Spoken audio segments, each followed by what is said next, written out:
Well, back at it again. I'm gonna put my hat and my glasses on and we'll go for a walk down the fence line that I've been working on because I'm running out of time to work on it this trip.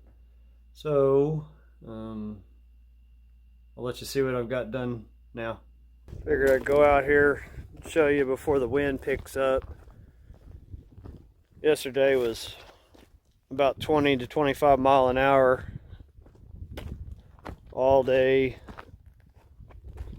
with a high around 55, so it wasn't real pleasant, but I got a little bit more done.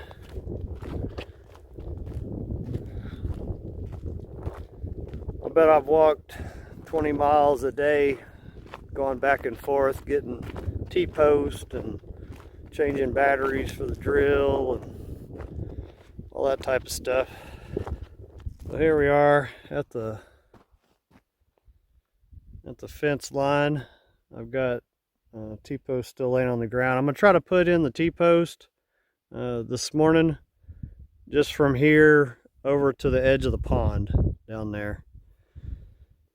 So let's go north up the fence line. Yeah, I left my T-post driver and my sledgehammer right there. Now this is an allthorn plant is what it's called. The birds like to make nests in it because it's hard for predators to get at them. These are pretty rigid thorns. They'll get you good if you're not paying attention. That's a desert rainbow cactus. This one here. And it's real spiky. And then this is the green strawberry hedgehog cactus. They have pretty good, the little pears on them, or if you're Hispanic, call them tunas, but they taste almost like strawberry and the same texture as strawberry as well. And there's a bigger one there, and then another little one right there. You definitely don't want to fall on it. You won't forget it if you ever did.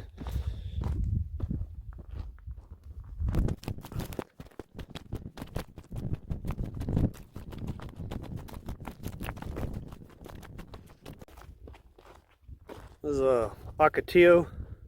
You can see it caught a freeze. The leaves instantly turn brown on them and fall off.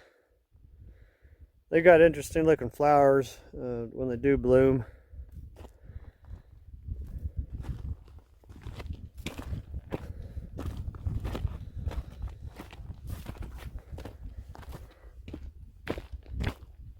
So this doesn't look like it, but it's a fairly good climb elevation wise.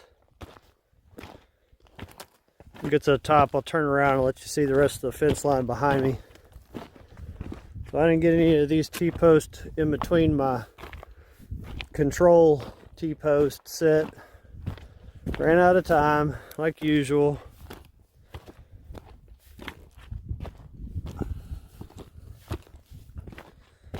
Turn back around and look south. There you can see the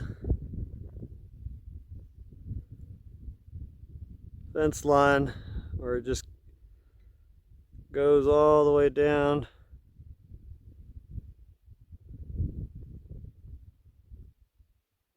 And you see the yucca that's right at the end, almost in line with it. That's the last corner post, is right by that yucca.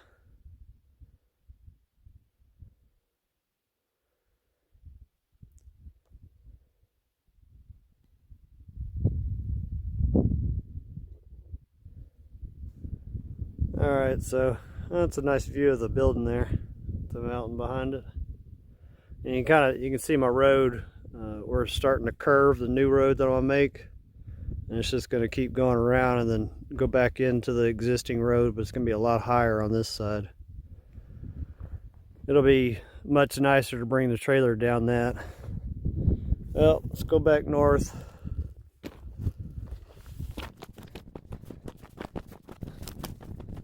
Show you where I stopped on the T-post yesterday. I guess I need to dedicate one. Well, I pretty much dedicated this trip to working on the fence, but I need to dedicate like a 2-week trip of just working on the fence.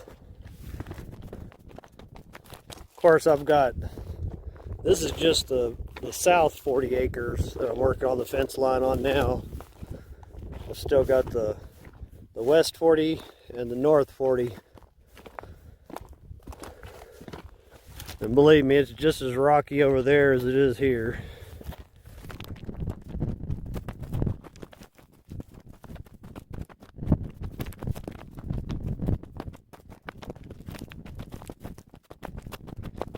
This is a little creek washout here. So this one I've got the bolts through. I need to get some 4-flue machining bit to drill through this cast iron T-post. It's just too tough with a regular bit, but it's a real good solid connection there. It's not going anywhere. You know, side to side's not really what you're trying to do, because it just supports the barbed wire up, but back and forth you'll have some tension when you pull the barbed wire tight.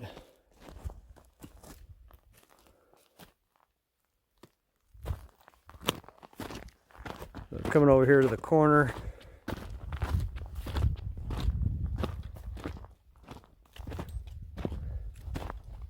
I put these black rubber mats so that when Google updated its imagery, its satellite imagery, I'd be able to see the corners, and it works. I can see them when they updated it. They haven't updated it in about 5 years though. So this one, I got the bolt in. This one, I started to drill the hole, but I gave up on it. Anyway, that's going to go behind it like that. And then I'll put another little piece of T-post across to link here. And then when you pull the barbed wire both directions, it won't be able to move. It'll be a good solid. And that keeps me from being, the way I offset the corner, you don't have to disturb the center pin, you know, for the property. And then this way, this is going west. This is the north facing fence going west. I put up just 80 feet. And then way over there, way up there, I put up one, which is where one of the property marking pins is at. It's in line with these as well. I don't know if you can see it. When you get in line with the post, they're nice and straight. And then there's another one, another pin, way up high. You can see it right. This thing's trying to adjust. Right there where that bush is at on the top of that ridge, you can see that other marker stake. So that's going to be a rough section of fence if I end up fencing that.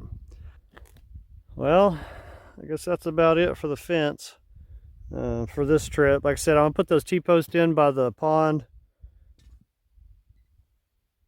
And that will be it for the fence for this trip. The next trip, I'm not going to work on the fence at all. I'm going to have the machine out here.